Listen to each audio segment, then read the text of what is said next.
My parents, their generation, when they would hear a scientist or a medical doctor speak on a particular issue, they would just take their authority for granted and just as if it's just true. A lot of the academic Christian institutions and seminaries have been influenced by a set of epistemic authorities that have shaped them over a period of time, which has also begun to shape biblical studies over a period of time. Welcome to the Kalos Center podcast.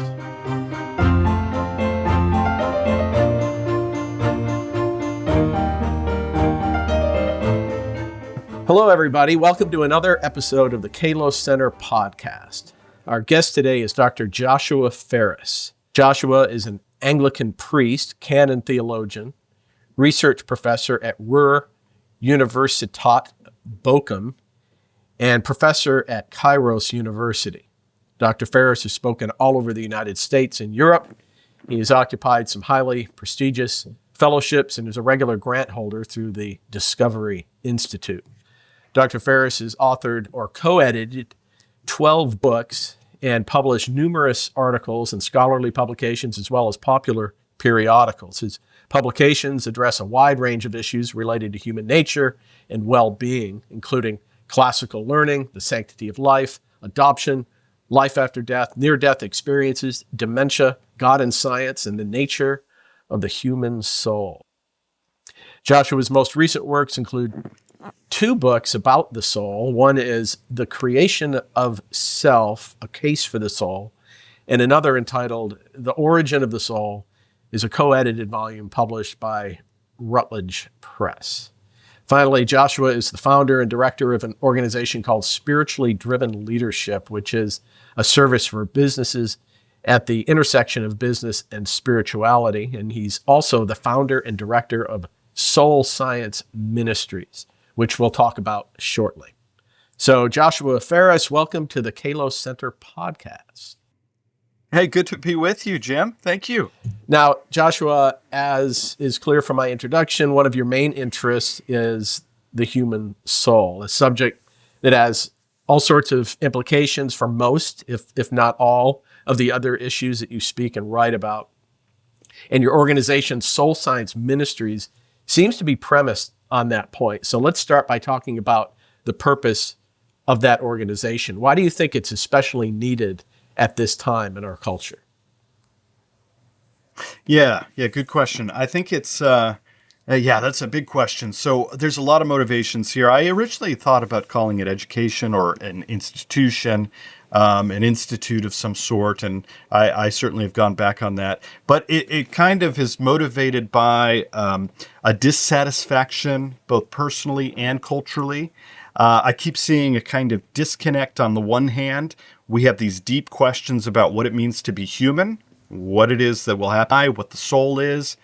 But on the other hand, in churches, there's this kind of, these kinds of questions become often flattened to a kind of vague spirituality, or sometimes even just absorbed into some kind of mere escapism, or absorbed into a kind of materialist a science, or at least motivated or influenced and shaped by kind of materialist views of human beings. And so I see this as pretty massive, and churches where there's a need for education and a need from there to the educational institutes or centers of higher learning, of which we're seeing a great deal of transition right now in terms of private educational institutions. They're going through a lot of changes right now, and we don't know how that's going to work out. But there's a big need. There's lots of needs, it seems to me. And one of them is really driving this bigger question about what it means to be human, especially in light of the scientific and technological developments that are occurring presently that are creating or prompting certain questions and confusions or ambiguities about humanity And we're seeing that both in the broader culture as well as in the church. And we need to get ahead of these questions and think about them carefully and critically and well. And oftentimes as evangelicals, we tend to be behind the curve.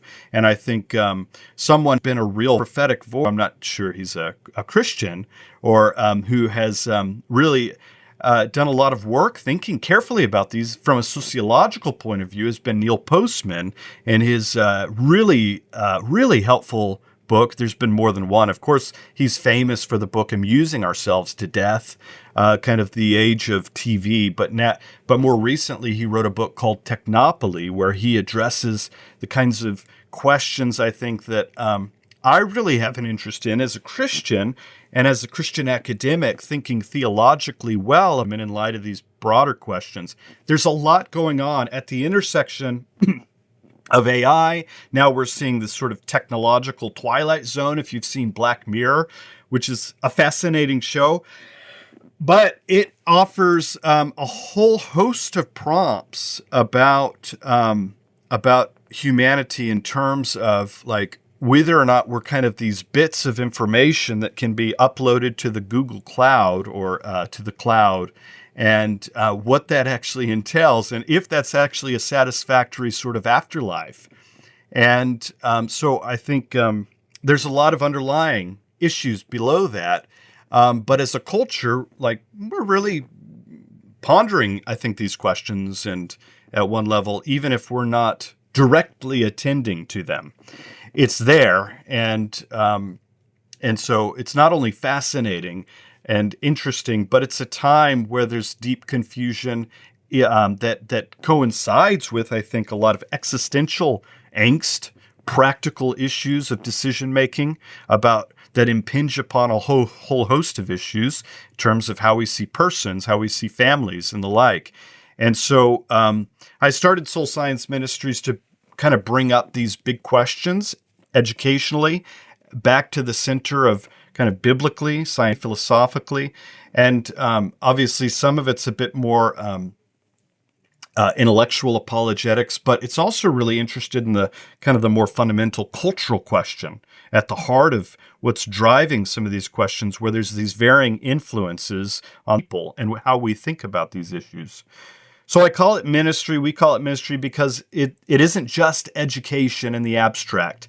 This is also about helping or aiding in the process of formation, even soul formation, if we actually believe that there are souls. A lot of times people use the word soul very loosely, but they don't actually mean that human beings are souls or embodied souls that could live on into the afterlife. They mean something just sentimental. And so oftentimes these older, once believed that were real, they've been kind of translated in a way that has become something, again, that is more sentimental and maybe even linguistically or rhetorically useful to refer to something that's not real, not a real entity, right? So I think it's also about forming our lives. So I think this matters also to ministry. To ministry as you pastor your people. What kind of people are you pastoring, and how are you navigating the future of education, as well as the future of how it is that we're going to form or become a people that engage with these issues. I have myself a whole host of questions about at the intersection of these issues in terms of how I'm raising my daughter, and how her internal soulish appetite is being developed. And so I think these issues matter even beyond the educational or academic centers. Yeah, I love the holistic approach you're taking, which is exactly the approach we take with the Kalos Center. We're an education and spiritual formation organization. We take a holistic approach. It's not enough just to learn more about such vital issues, even to get your Christian theology just right. It needs to translate into a certain way of life, right? It needs to manifest in terms of certain personal virtues and affect the way that you, how you conduct yourself at work, at play, as a parent, all aspects of life. So great, I applaud you. Now, like most Christians, you believe human beings have souls, or rather, we are souls, we might prefer to say. And more specifically, you advocate for a view known as substance dualism. So, what is that view, and how is it different from other forms of dualism and views of the soul? Yeah, so I have defended something like substance dualism, and it's a view of particularly focusing on human beings, a view of human beings that we are not just our bodies, but we are embodied souls. And so the soul isn't just a function, a sentiment, or a metaphor, as it often might get used in literature or in political discourse or something of the sort. It's a real kind of entity that has, that's an immaterial, you might call it, academics would call it an immaterial substance that underlies who or what it is that we are as human beings. You might even say it's the core of what we are that carries along personal identity as, that's almost an exact quote, I think, from Richard Swinburne in one of his books. And so a few things about this I should say about this. It's different from, say, what's called property dualism. So here we're getting a little technical. Stop me if I'm getting too into the weeds. But there's this idea that there are mental properties that are at least essentially distinct from physical properties or material properties, if we take it that there are material substances of some sort, or material events or something of the sort. It certainly stands apart from physicalism, or like what I would call, or have called, or others have called, substance physicalism. The idea that we are just bodies or complex brains or even animals. So that's an important distinction, and a common one in the literature, where a lot of people are arguing that we really truly are just animals of a highly complex and sophisticated sort. And so property dualism has had an interesting history in recent history of analytic philosophy, which you're well aware of, since the 50s and 60s especially, where prior to that point, we saw a excessive dominance in metaphysics, or even just the eschewing of, or the dismissal of, metaphysical projects altogether. And in the philosophy of mind, we saw this kind of this move early on in the 1900s toward various forms of physicalism, that we are just kind of brains or bodies, highly sophisticated, complex neural events that we can tap into and explore by way of empirical means alone, or through some sort of neuroscience, by brain scans and the like. And so but in the mid 1900s, we started to see a shift, and I think a really important shift, especially with certain figures, philosophical figures like Thomas Nagel, as well as David Chalmers, who were starting to shake up the discourse quite a bit and have been massively influential in these discussions academically. But even more than academically, they had quite a wide range in terms of their reach. And so the discussion started recognizing there's a real problem with reducing or identifying conscious events with material properties or neural properties.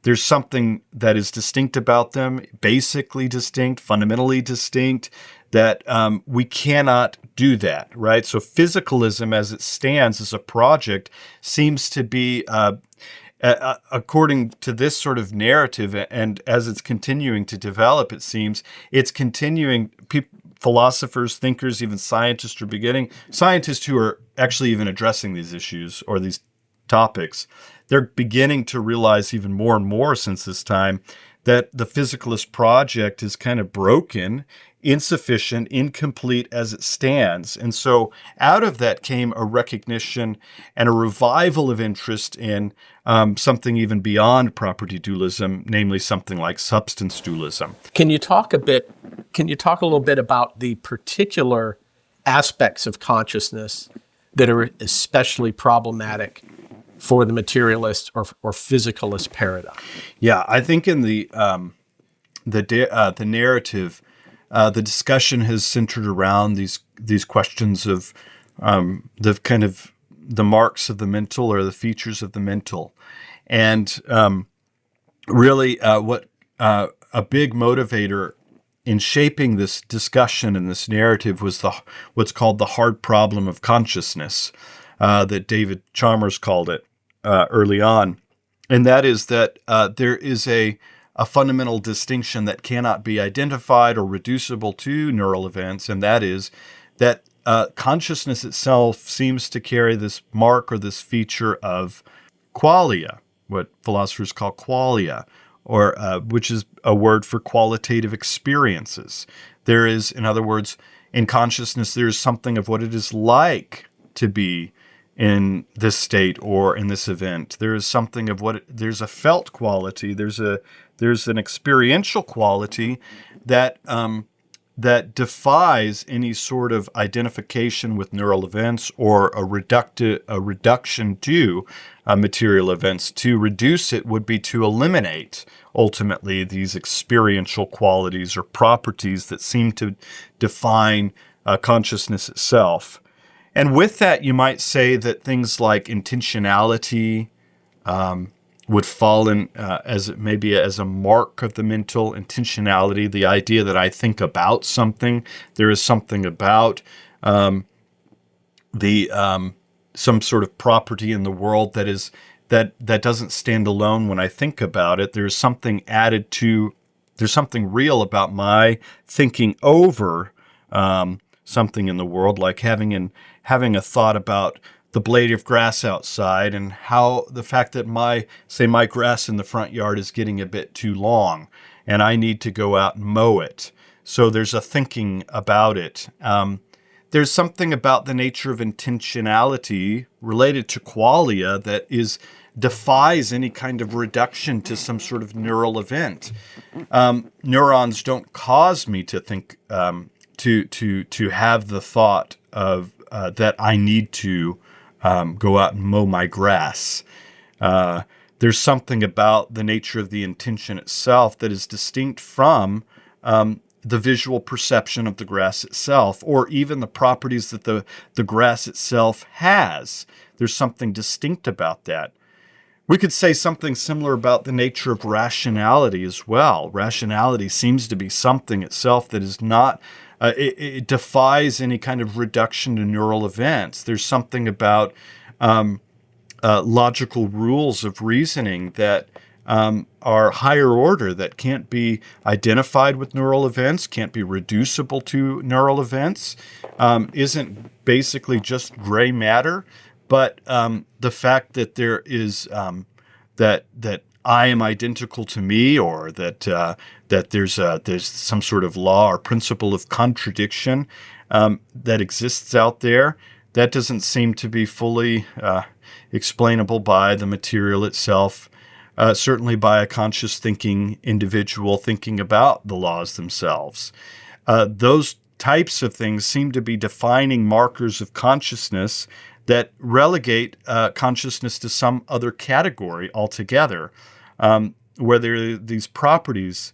Once you accept these properties as real, it seems like, well, you're in the realm of asking the question of, well, what about the substance? And I think there's been a lot of sophisticated work recently arguing that, well, property dualism itself isn't quite enough. We need something more. We need some kind of substance or substantial metaphysic undergirding the properties that make sense of those properties, and particularly these types of properties. So property dualism seems to be pretty commonly the norm these days in terms of a lot, or at least that's the direction that even consciousness studies is going, and it has been going for a long time, since, again, David Chalmers, when he raised the hard problem of consciousnness. That's the direction. That was back in the 90s, I think, and that was, some almost half a century after Gilbert Ryle's The Concept of Mind, which was, I think, it was about 1950, and there was a definite turn there. And it was a very impactful book that just, there was already suspicion about Cartesian, as in Rene Descartes' kind of dualism, and Ryle's book really fueled the whole movement towards really setting the research agenda for the second half of the 20th century for physicalism. But as you note, qualia, that's a good overview you just gave. Qualia, intentionality, personal subjectivity, these are serious problems that even Thomas Nagel, and he's a physicalist, he even noted in his famous article, What Is It Like to Be a Bat, in the 1970s, that, okay, this is a serious problem with physicalism. We got, maybe not, the house isn't on fire, but we have a serious problem. Though today, I think Nagel would say it's house on fire. And so more physicalists are opening their minds to really following Chalmers, and now recently a guy that you had a conversation with, Philip Goff, to panpsychism. And we can talk about that as well. But I'm wondering what your thoughts are on an area that you've done some research and speaking on, which is near-death experiences. And what, if any, evidence for dualism do those experiences provide? Yeah. I think so. With near-death experiences, we have a growing number of reports, and this is something I think in the empirical, using the word empirical a little broadly there, but we're seeing a growing number of reports that are increasingly harder to dismiss. And for the materialist, it's becoming overwhelmingly hard for the materialist to dismiss and not supply an explanation. Many would dismiss it before. Now they're trying to supply explanations, but they're like really, I think I can say this even as an academic, they're really bad explanations for, at least for certain very sophisticated reports, where you have Gary Habermas wrote a good article in Minding the Brain book recently that I drew from in an article that I recently worked on. And he basically categorizes 5 different types of near-death experiences and the reports that seem to be growing. And one is like corroboration inside of a room, where you have these cases, and a growing number of cases, where, say, for example, somebody is a patient on an operating table, and the doctors and the nurses are working on them, and at some point they recognize and they determine that this patient is brain dead, right, and effectively dead. And during this time, so that would mean or entail that it seems that there's a ceasing of operations where they could have certain types of experiences in terms of their embodied experiences that we would normally conceive of as embodied. And during those times, these patients are actually brain dead, but they're resuscitated because of modern means. And this is why we're having a growing number of reports about NDEs, because of modern technology and the ability now to resuscitate life back. So in many of these cases, these patients are resuscitated back to life, as it were, and they're able to report their experiences during the time that they were pronounced dead by the doctor. And many of these reports have numerous facts or properties about them that can't be explained by if we are in fact material things or brains and bodies, because their brain is inoperative at that time. And furthermore, there's other properties where they're saying things like they're recounting that they have these perceptual experiences. They're able to hear the doctor from a different kind of space in the room. They're able to see the doctor as if they're hovering above the operating table. So even if there was some sense maybe in terms of which they're maybe there's some mystery, sort of mystical sense, maybe in which they're kind of still alive, even though they're pronounced dead. Like in a normal bodied situation, they wouldn't have these types of perceptual experiences that they're able to recount after the fact. It raises this question about what it is that is existing and perceiving and having these sorts of experiential events apart from the body. And so beyond that, there's a number of other cases that become even harder to explain. But what does this show? It seems that, at least on a common sense view, that there's something else that that intuitively that is existing beyond the sort of the inoperative body or inoperative brain. There's something else. There's something else going on. There's a whole event, an event that's predicated of a substance, as it were.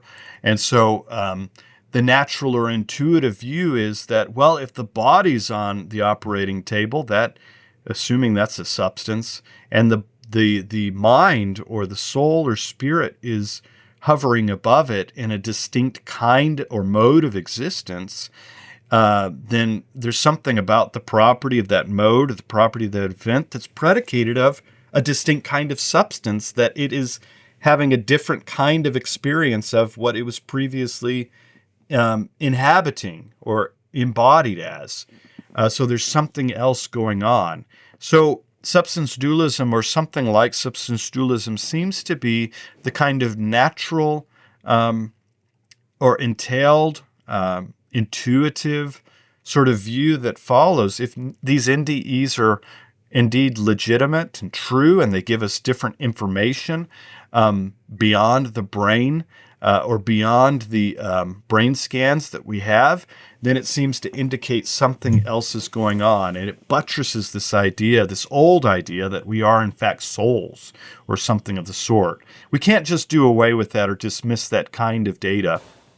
Yeah, good. So when you add that to what seems to be a pretty straightforward reading of Scripture regarding the soul or the spirit, I think you have a pretty strong cumulative case for something along dualist lines, at least the reality of a spiritual aspect that isn't reducible to our brain or other aspects of our physical being. And yet we are seeing a rise, aren't we, among Christian scholars, even in theology and biblical studies, of the kind of sympathy with, or just flat endorsement of, physicalism. Why do you think that's the case? Where is that coming from? It's really odd that Christians have moved in this direction, and now they're being confronted with it in a different angle.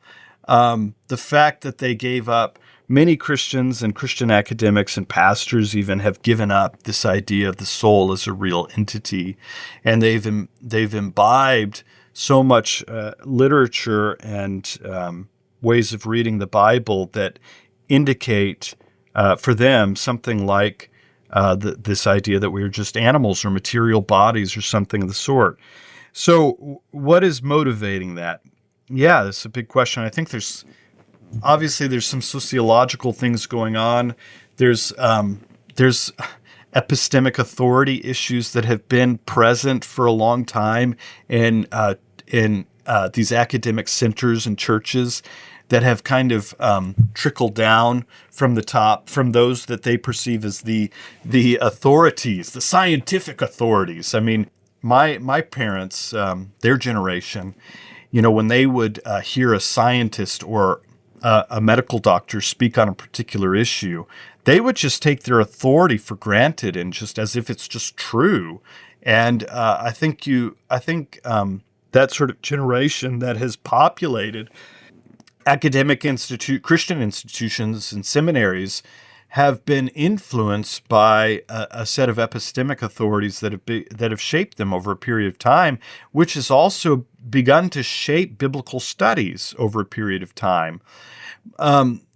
So I think with the rise of kind of this materialist embeddedness and this materialist worldview, we've been just shaped by materialism for a long time.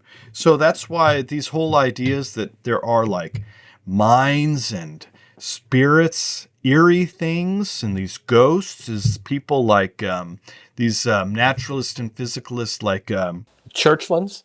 yeah, the Churchlands. Yeah, they have some great lines in their works that are you hear it repeated over and over again. Like these eerie spirits are just so unbelievable because of the enlightened naturalistic worldview that we have today. And so I think that's crept into. You still believe in ghosts? Yeah, exactly. Right. Yeah. It's crazy, right? Crazy idea. And you Christians are crazy ideas. You have some crazy ideas for believing in spirits and the afterlife and all this weird stuff. So I think that's crept in as a kind of credibility issue. I mean, even Nancy Murphy, the Christian theologian, she's been influenced by this overwhelming kind of scientistic worldview where that shaped her theological construction about what it means to be human to such an extent that she takes it for granted that these authorities are basically right, and that neuroscience basically, she says something like this explicitly in several of her books. Neuroscience has effectively provided the explanations, or most of the explanations for consciousness that in history we would give to the soul or the mind or something of the sort. And so there's a credibility issue that has been challenged for a long time in these Christian circles, these silly Christians. And she even calls it in one place, she says, oh, those fundamentalist Christians who believe in the soul. I don't think I'm a fundamentalist, but it's a great way to dismiss, right, a view as you put a certain tag on it, associating it with something that any thinking person despises, and then, okay, but they won't take it seriously. Now, you mentioned scientism. I just want to backtrack here. Define that. So what is scientism? Yeah. So there's, I think of scientism as kind of weaker and stronger versions of scientism. Weaker or stronger versions. So the stronger version of scientism, and this is, a lot of people use these terms. J.P. Moreland uses it in his more recent book on scientism. He defines it basically along these lines. It's a helpful book. He says strong scientism is the view that basically the scientific method or the empirical way of knowing through the sense perceptions are the only, a kind of strict empiricism. That's the only way of knowing. That's the only way of knowing, right? And so that's a strong version of scientism. So these other ways of knowing that we might refer to, or in ancient tradition, we might have referred to as ways of knowing, like maybe intuition is a way of knowing, or maybe mystical experience is a way of knowing, or religious experience is a way of knowing that can't be necessarily publicly or empirically verified by way of some sort of positive public scientific experiment or something. That would be called into question altogether. So maybe taking even the Bible, Revelation itself would be called into question as well as a real means of knowing reality or something about reality. So these ways of knowing would be called into question. Of course, that's going to call into question certain philosophical ideas that many philosophers throughout history have held to be basically true. So there's the weaker version of scientism that says something like the most certain way of knowing really just is a pure kind of empirical method bequeathed to us by the great magisterium of scientists who have come prior to us. And so even this version is quite, it's far too strong. It's far too strong.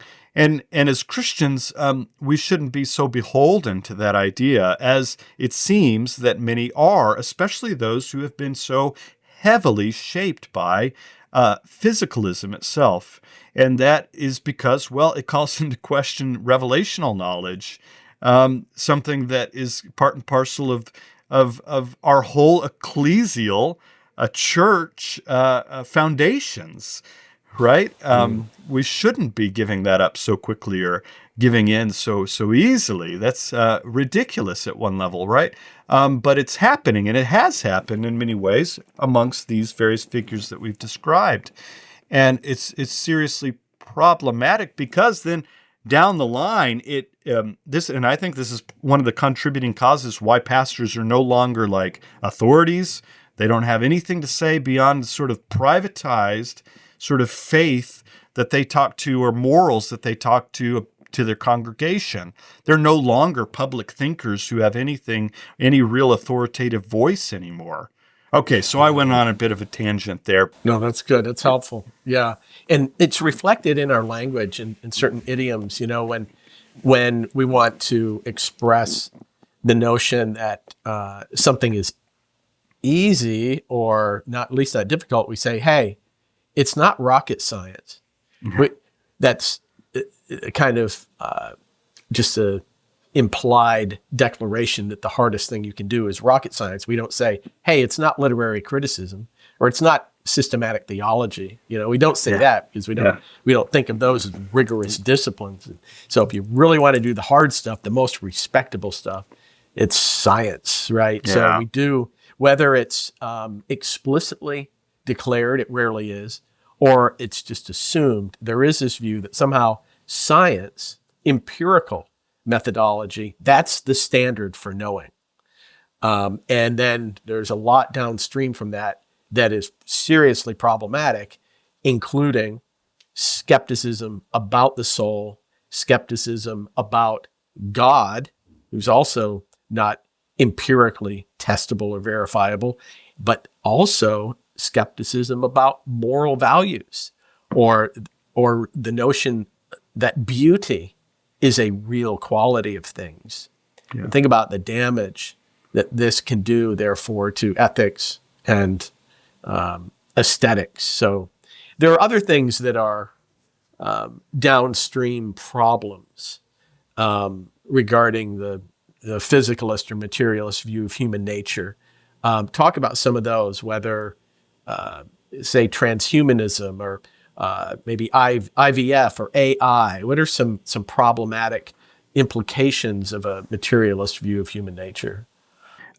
So as we've suggested, the soul, of course, is something that is perceived as being outdated, even anti-scientific, and anything that's perceived as anti-scientific is, there's a perception. I think that perception is being challenged heavily right now in our cultural moment, which is great. It's good. It's a good thing. But anything that's stamped as anti-scientific can't be true, and we can't know it to be true, right? And so what this means, what this amounts to, there's a lot that's downstream from this. What this amounts to, I think, in part is that, as we've suggested, that there's an undercurrent that has implications for undermining the very things that, I would say the things that we find most interesting and important in life, like the nature of romance and love.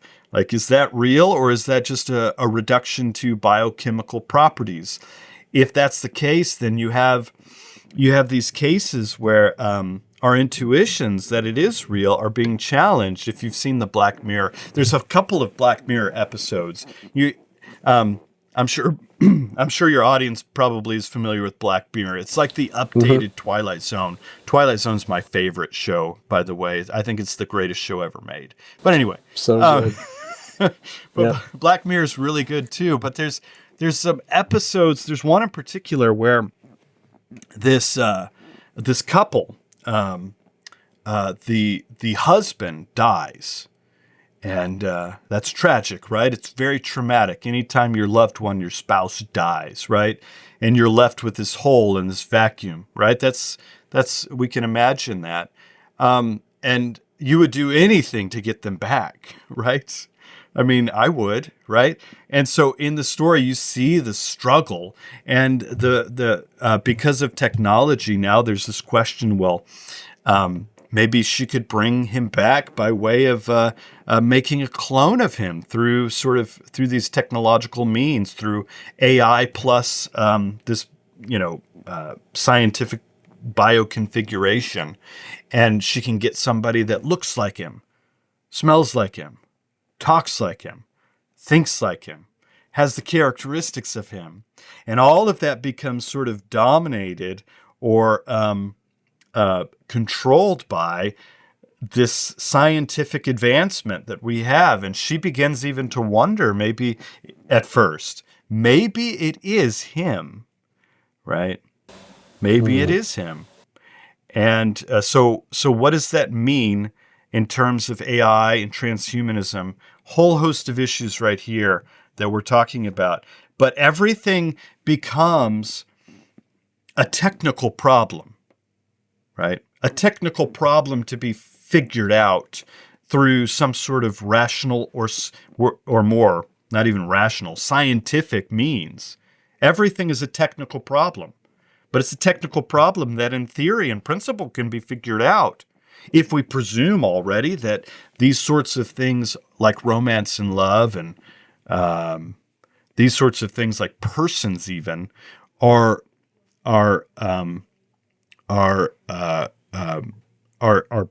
programs of some sort, or bits of matter, complex bits of matter that can be reproduced or reduplicated, as it were, as if the human essence, the individual human essence of her spouse could be reduplicated through this technical means. So it's just a technical problem at that point. It can be reproduced. The identity of the human can be brought back into being, as it were. That seems like a huge problem and a deep danger to fall into. It has ramifications for how it is that we conduct our life, how it is that we condition our lives, and how it is that we interact with people. It presumes something about the nature of the person that does seem to readily undermine the very dignity of the person, which we hold dear in our sort of democratic, egalitarian society. Everybody has dignity.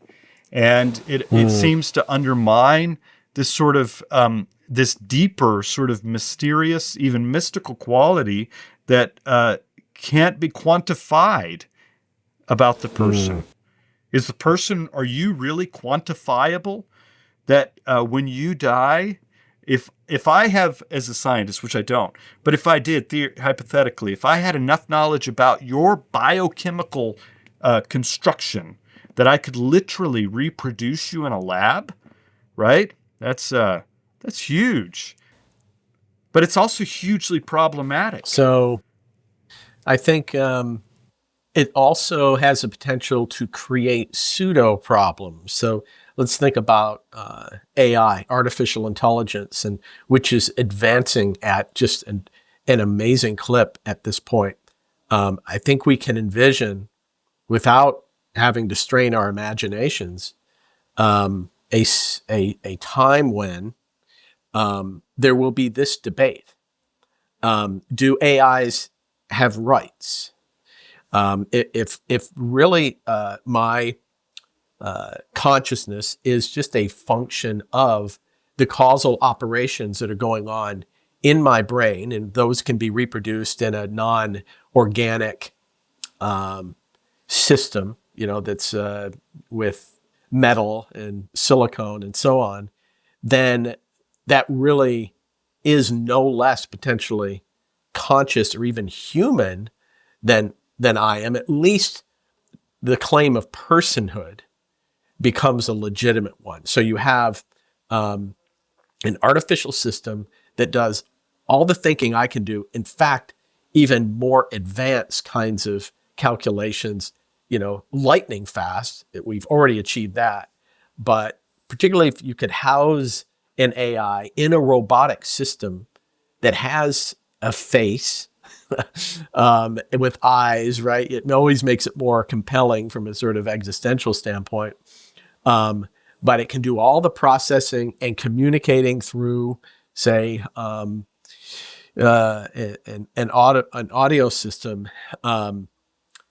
At some point, there will be those who are materialists who say we have to grant that not only personhood, but what goes with personhood is a recognition of moral rights, that these are moral agents with at least rights, if not also duties and obligations, which if you're a dualist and you believe that no, personhood only resides in the soul, different ensouled bodies like yours and mine, then this is not really a problem. No matter how advanced the calculations and processing manifested in human sounding voices, this is not really a person, and it could never be an entity that has rights. But I think it's pretty easy to imagine a significant divide in the populace on that point. Do AIs have rights? Yeah, that's a big question, and that's a big ethical question that's going to probably come down the line. I mean, we've had this kind of evolutionary chain questions like this that seem to follow eventually.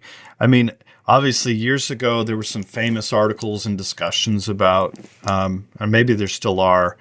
I mean, at some level, obviously, there are ethical problems with the maltreatment of animals.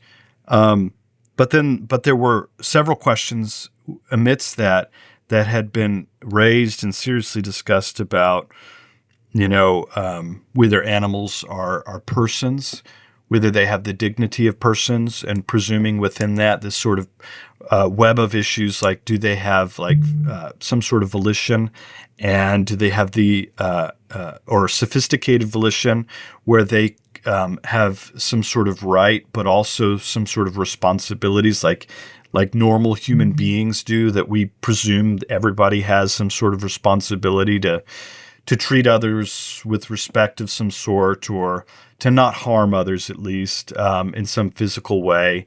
Do they have these sorts of responsibilities and rights? And so there was a big question that occupied some debate about whether or not we should start giving personal rights to higher level animals.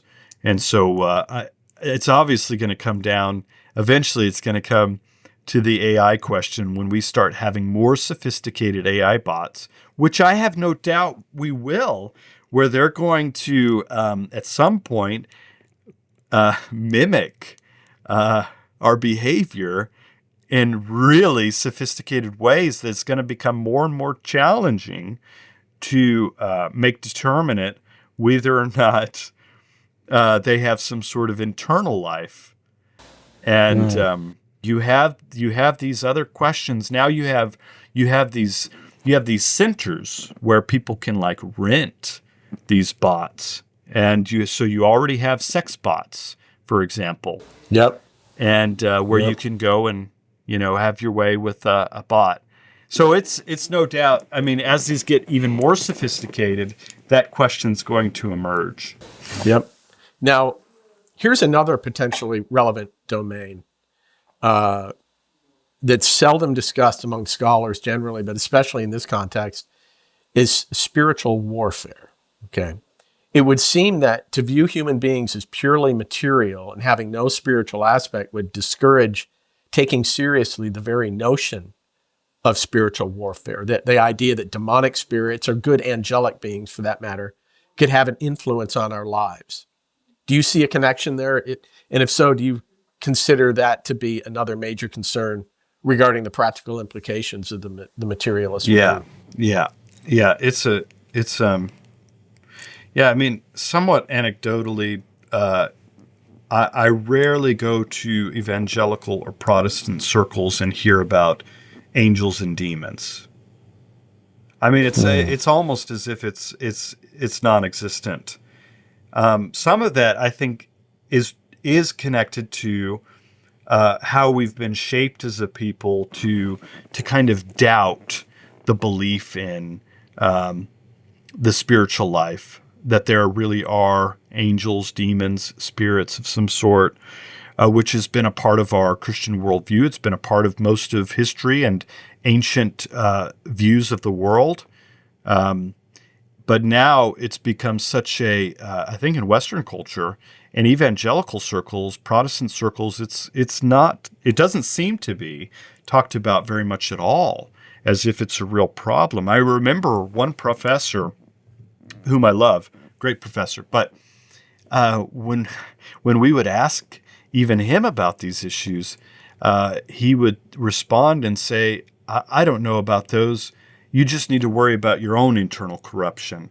And I thought, yeah, well, what about this whole vast of information in Scripture that talks about literally a spiritual warfare going on all around us, that we don't seem, maybe we don't see it in some ways.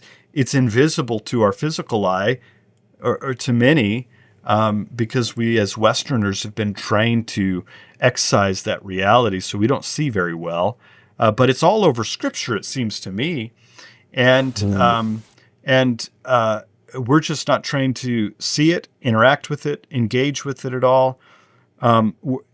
Even raising the question is almost like you're toying with the occult a little bit. But it's like, well, no. I mean, in Ephesians 6, we talk about spiritual warfare. Paul seems to be talking about spirits of the air, and he tells us to put on the armor of God. Like, I don't even remember. I rarely remember talking about that. We do see it more in charismatic circles where these discussions are had, and I think that's good and healthy and right. And Roman Catholic. And Roman Catholics, of course. Yeah, Roman Catholics, I mean, they have a whole tradition of knowledge in terms of how to deal with demonic infestations, oppressions, and even worse, possessions. Yeah, that's why you see them in the movies all the time, right? That's right. And a whole dedicated office Yes. to dealing with demonization. And of course, Jesus was an exorcist, Yes. right? So many of his signs and wonders had to do with casting out demonic entities. And I think that's a real challenge to the contemporary materialist theologian to try to somehow reduce those problems that those people were struggling with to biomedical, biochemical issues.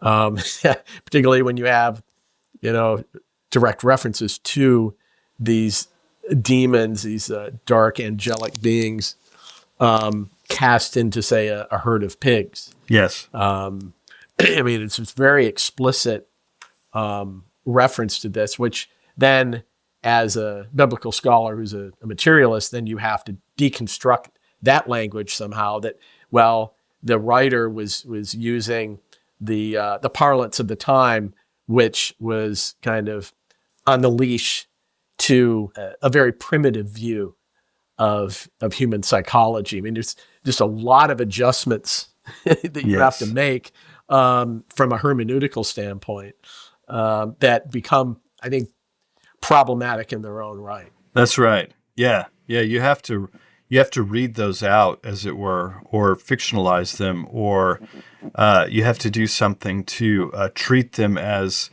well. I mean, obviously, as you know, many liberal biblical scholars would treat demonic events in the New Testament as being just ancient ways of interacting or dealing with, some sort of psychological disorder, maybe schizophrenia or something like that.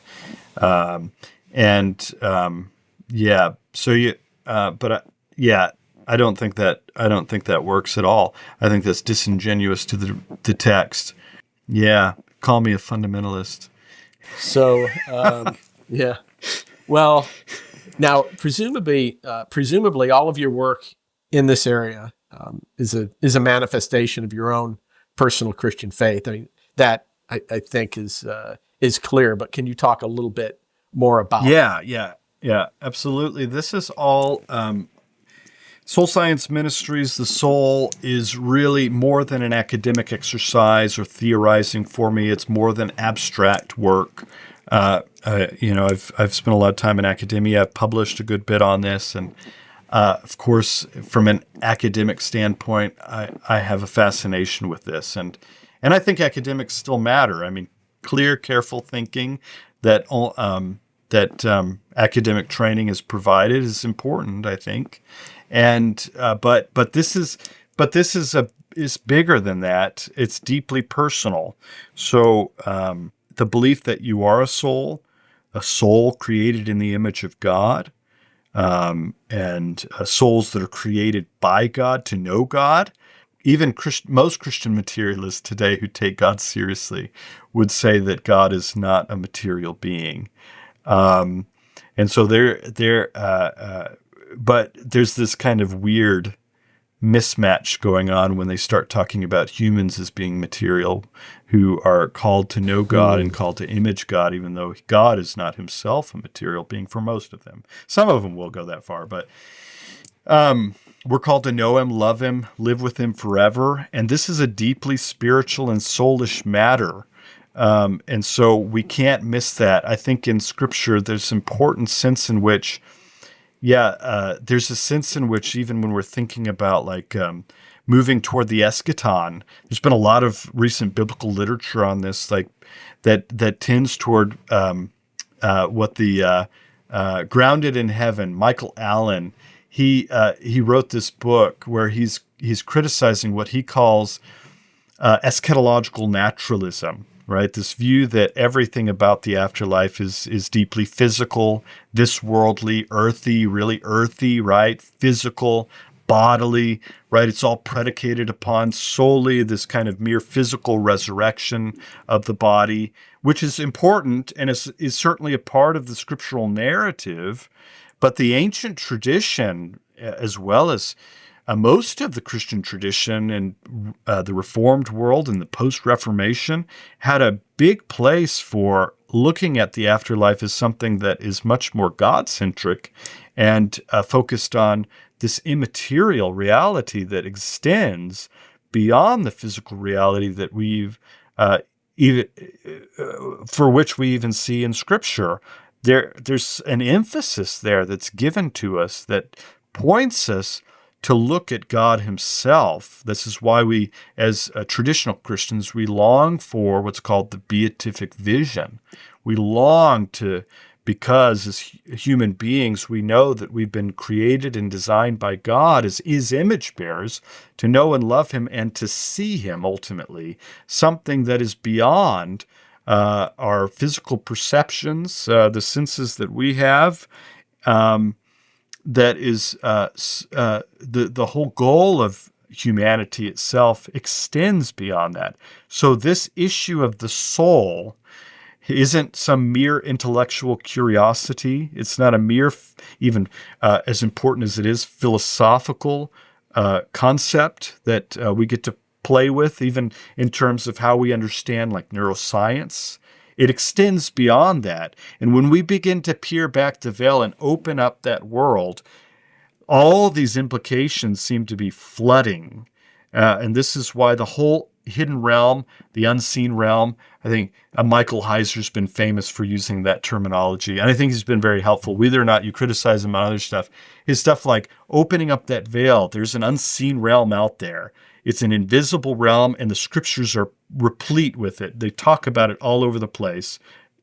But ironically, as modern Christians, we've learned to look past those, not read it that way, kind of sideline it, dismiss it or something.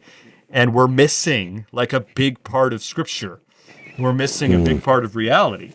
And so this is deeply personal to me. We're those who do that are like Latter-day Sadducees, which, it wasn't long ago that, at least more Christian thinkers, scholars would just scoff at the idea, that the Sadducees had, that it really was just here and now and there's no resurrection. But I guess for the contemporary physicalists, they would at least, in most cases, provide some sort of account, or at least attempt to provide an account for resurrection. It would just be a purely physical resurrection. So at least they haven't gone that far. Question that I like to conclude all of our conversations with is the big one that, any Christian philosopher hopefully has done a lot of thinking about, but really any human being should be thinking about, and that is, what is the meaning of life? How would you sum up your view, Joshua, on the meaning of life? Well, I think everything we've said relates to this bigger question that I think naturalists and materialists and those who don't believe in anything in the afterlife, they have to be they're confronted with it, and they have to make concessions to deal with this. But I think to know God and enjoy Him, love Him forever, that's the classic answer, but it's a good one. I think it's a good one. The soul is a part of us that is more than just a mental entity. It extends toward eternity. And that's why in Ecclesiastes we see that God, when He created man, He created him eternity in the hearts of men. And there's a reality there. If you ignore the soul, the spirit life, you spend your life chasing things that pass away, material things. And we are, as an American culture, we are deeply materialistic in a multitude of senses, multiple senses of the term materialist. We're deeply consumeristic, and I don't know how to even in my own life, I don't know how to completely transform that. I'm working on it, and we tend to see, if you see the soul through faith, truth, beauty, love, you're looking at things that really matter at the end of the day, that last. That's contrastive. And that's what I think really makes life more interesting. The romance of spouse is really what makes life more interesting. So, and I hope and my spouse are not just blood and guts programs, DNA epigenetic programs that can be mastered and controlled. So life is about communion with God. We are wonderfully made creatures. Amen. That's good. And that's a great note to end this on. Thank you so much. This has been a wonderful conversation. Thank you, Joshua. Thank you. Thank you for listening to the Kalos Center podcast. To get notified when we publish a new episode, please subscribe. And let us know what you think by leaving us a review.